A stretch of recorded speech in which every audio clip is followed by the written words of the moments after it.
안녕하세요. 자, 여러분 이번 시간에는 우리 전기설비 총체에서 변압기의 그 결선에 대한 내용을 보겠는데요. 여러분들 우리 결선하면은 여러분들 필기 때 공부하셨던 뭐 Y결선, 델타 결선, 뭐 V결선 이런 것들에 대해서 이제 배우시는 겁니다. 자, 그럼 먼저 우리 이제 변압기 결선이라고 하는 본 내용 가기 전에 Y결선이나 우리 델타 결선이라고 하는 그 결선 자체의 좀 기본적인 성향에 대해서 지금부터 보도록 해볼게요. 자, 그럼 여러분 일단 결선이라고 하는 것은 우리 기계에 들어가 있는 코일 권선을 우리가 상 부분이라고 해주는데 그 상이 3개가 있을 때 그 3개를 어떻게 연결하냐를 우리가 결선이라고 해줘요.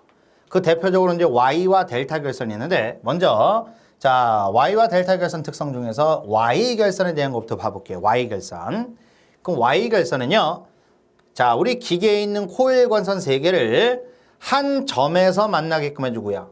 이 3개의 코일 권선을 한 점에서 만나게끔 해주고 나머지 부분에서 각각 선을 잡아 빼주시면 이것을 우리가 Y결선이라고 해줍니다. 자, 그럼 이때 우리가 결선에서 이 부분을 상 부분, 그 다음에 이 부분을 선 부분이라고 해주는데 우리가 이제 그 전압과 전류에 있어서 우리 결선에서는 상값과 선값으로 구분을 해주죠. 우리 상에 있으면 상전압, 자, 그 다음에 선과 선 사이에 있는 전압을 선간전압, 선전압, 자, 그리고 상에 흐르는 전류를 상전류, 그 다음에 선에 흐르는 전류를 선전류라고 해주죠. 그죠? 그럼 얘네들에 대한 크기 관계, 여러분들 다 필기 때 공부하신 거니까 그냥 복습한다 생각하시면 돼요. 워낙에 실기는 기본이 돼 있어야지 뭔가 풀이가 되고 말도 써지고 그러기 때문에 기초부터 다시 잡는 겁니다. 자, 그럼 먼저 전류부터 보겠는데요. 우리 선전류하고 상전류에 대한 관계를 보겠는데 Y결선은요. 선과 상이 직렬 개념이에요. 한 길로 돼 있습니다. 그래서 선전류가 상전류하고 같죠. 그죠? 자, 그 다음에 전압. 선전압과 상전압에 대한 관계를 보겠는데 선전압은 요 선과 요 선 사이 전압이고 상전압은 요 상 하나에 걸리는 전압이에요. 근데 이 선하고 이 선 사이는 상이 요거 하나만 있는 게 아니라 요거 하나 더 딸려 있죠. 그럼 요거 2개 합쳐진 게 선전압이니까 이 선전압은 상전압 하나보다 커지는데 항상 결선에서는 커지고 작아질 때 몇 배 차이 납니까? 루트 3배죠. 그래서 루트 3배 커진다 보시면 되겠고, 자, 그러면 삼상 출력에 대해서 볼게요.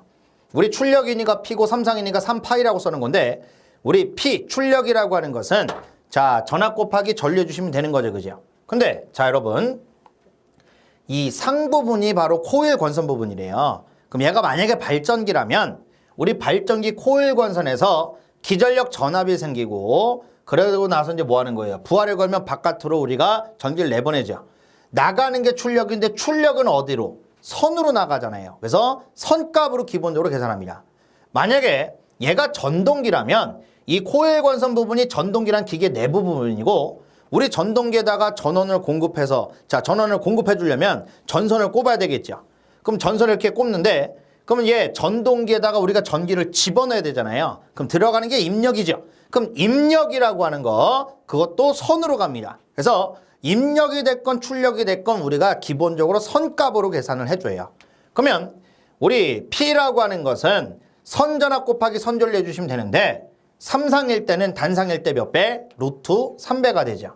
근데 내가 이 선값들을 상값으로 바꿔주시면 자, 루트 3 곱하기 선전압은 상전압의 루트 3배고요. 곱하기 선전류는 상전류랑 같아요. 그럼 봤더니 루트 3 2번 들어갔으니까 3 곱하기 상전압 곱하기 상전류가 되겠죠. 그럼 여기서 중요한 것은 이 3개 상의 용량을 합한 거나 선에 있는 용량이나 어차피 같은데 요때 루트 3이 붙었다면 선값으로 계산을 한 거고 3이 붙었다면 상값으로 계산을 했다라고 하는 점이에요. 그래서 여러분들 이 점을 꼭 기억해 주시길 바랍니다. 자, 그럼 우리 Y결선의 전압과 전류에 대한 선값과 상값에 대한 크기 관계를 봤고요. 자, 이어서는 Y결선이라고 하는 기본적인 특성에 대해서 보겠는데요. 자, 여러분 우리 결선에 대한 특성은요. 얘 자체 특성도 있고 얘를 어디에 쓰이냐에 따라서도 여러 가지 특성이 나뉘지만 정말 기본적인 특성에 대해서 봐볼게요. 자, 우리 Y결선 하면 일단 세 상이 한 점에 만나는데 이걸 우리가 중성점이라고 해주죠. 그럼 이 중성점은 뭐냐? 여기 접지를 해서 이상전압이 발생했을 때 뭐 지락사고라든가 그런 사고로 인해서 이상전압이 발생했을 때 그것을 방지할 수 있다라는 특징이 있어요. 그죠? 자, 근데 이걸 또 다르게 뭐라고 해주냐면요. 여러분 여기 이 선이라고 하는 게 바로 전선인데 우리 전선 밑에 땅 대지가 있죠. 그럼 선과 땅 대지가 만나는 사고를 지락이라고 해줍니다. 그러면 자, 지락 전류라고 하는 게 흐르는데요. 이 지락 전류는 땅 대지 타고 가다가 얘 접지돼 있으니까 이 접지된 선을 통해서 다시 들어가게 돼요. 근데 내가 여기에 자, 이 지락 전류를 검출하는 계정기, 지락 계정기를 달면 지락사고 날 때마다 바로바로 검출이 가능하죠. 그래서 중성점 접지에서 이상전압 방지한다. 요것도 특징이지만 지락사고 검출이 용이하다. 요것도 특징이 된다라고 보시면 돼요. 자, 그 다음에 두 번째. 우리 결선은 교류기에서 나오는데 이 교류기들은요. 이 코일관선 상부분에서 고주파가 생깁니다. 근데 얘는 이 고주파가 생기면 생기는 족족 다 선으로 나가버리는데 이걸 우리가 고주파가 발생했다라고 하고 이렇게 고주파가 발생하면 이 선 타고 고주파가 가면서 인근에 있는 통신선의 유도장애를 일으켜서 통신유도장애 등을 일으킨다라는 특징이 있어요. 그 다음에 세 번째, 얘 상세계, 얘 선세계인데 이때 상 하나가 단선, 고장나버리면 얘랑 연결되는 이 선도 같이 죽어버립니다. 다시 말해서 자, 상이 죽으면 선도 죽다 보니까 우리가 삼상으로 전력을 보낼 거나 받으려면 세 선이 다 살아있어야 되는데 얘 선도 같이 죽으니까 두 선만 살아있게 돼요. 그래서 삼상 출력이 불가능하다라는 특징이 있습니다.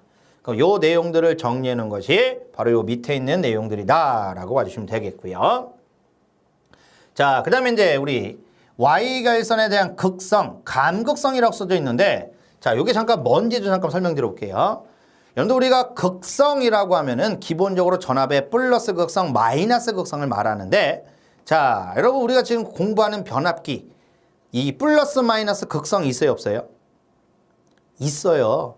단지 직류는 플러스하고 마이너스가 고정되어 있는 거고요. 자, 교류는 이 플러스 마이너스가 왔다 갔다 바뀐다라는 차이가 있는 거지 플러스 마이너스 극성이 없는 건 아닙니다. 그럼 이때 자, 우리가 변압기에서 말하는 좀 극성이라고 하는 거 요거는 이제 교재 없는데 제가 그냥 추가로 설명드리는 건데요. 자, 변압기 1차 측이 있고 2차 측이 있는데 내가 1차 측에 전압을 넣어주면 권수비에 의해서 전압이 바뀌어서 2차 측으로 전압이 나가게 될 거예요. 그런데 우리 전압이라고 하는 거에는 플러스 마이너스 극성이 존재하죠. 그러면 내가 1차 측의 전압이 위에가 플러스 밑에가 마이너스가 되게끔 자, 전압을 넣어줘 봤어요. 그럼 여기서 이제 자속이 발생하면서 우리 2차 측의 기전력 전압을 유기하겠죠. 근데 이때 2차 측의 전압은 위에가 마이너스 밑에가 플러스가 되게끔 자, 요렇게 자, 만들었다 볼게요. 그럼 제가 방향을 마이너스에서 플러스로 마이너스에서 플러스로 잡아 볼게요. 그럼 여러분 이렇게 되면 요 방향은 철심 따라갔을 때 서로 무슨 방향이 돼요? 같은 방향이 되는 거예요. 자, 1차고 2차의 극성의 반대란 얘기는 실제로 방향은 같은 방향이 된다의 의미입니다. 그 다음에 내가 1차 측에 위에가 플러스 밑에가 마이너스가 되게끔 해주고 그럼 2차 측에 유기된 전압이 위에가 플러스 밑에가 마이너스 되게끔 해주면 방향을 마이너스에서 플러스로 잡을 때 얘네는 서로 방향이 이렇게 되니까 무슨 방향이 돼? 서로 반대 방향이 되는 거죠. 맞습니까? 근데 이런 일은 왜 생기냐? 되게 단순해요. 우리가 여기다가 코일 관선 감잖아요. 그 코일 관선을 감을 때 방향 이렇게 감았냐 이렇게 감았냐 그것 때문에 이런 일이 생깁니다. 자, 그런데 그 코일 감는 것 때문에 이때 이 전압의 플러스 마이너스 극성이 달라지고 그러면서 1차 측 전압하고 2차 측 전압의 방향이 같은 방향이냐 다른 방향이냐 반대 방향이냐 이렇게 나뉘게 되는데 그럼 이때 내가 요 1차와 2차 측 사이의 전압차가 얼마나 나는지 전압을 측정하기 위해서 이 사이의 전압계를 달아봤어요. 그러면 여기서 이때 이 전압계 이 전압이요. 자, 1차하고 2차의 극성이 서로 반대. 다시 말해서 이제 방향은 같은 방향이라 했었죠. 같은 방향이 되게끔 해주면 이때 이 전압계에 뜨는 전압은요. 1차 전압과 2차 전압이 합해진 만큼 나온다라는 특징이 있고요. 그 다음에 1차 극성하고 2차 극성이 같게끔 해주면 실제로 방향은 반대가 된다고 썼죠. 그럼 이때 전압계에 뜨는 전압은 1차 전압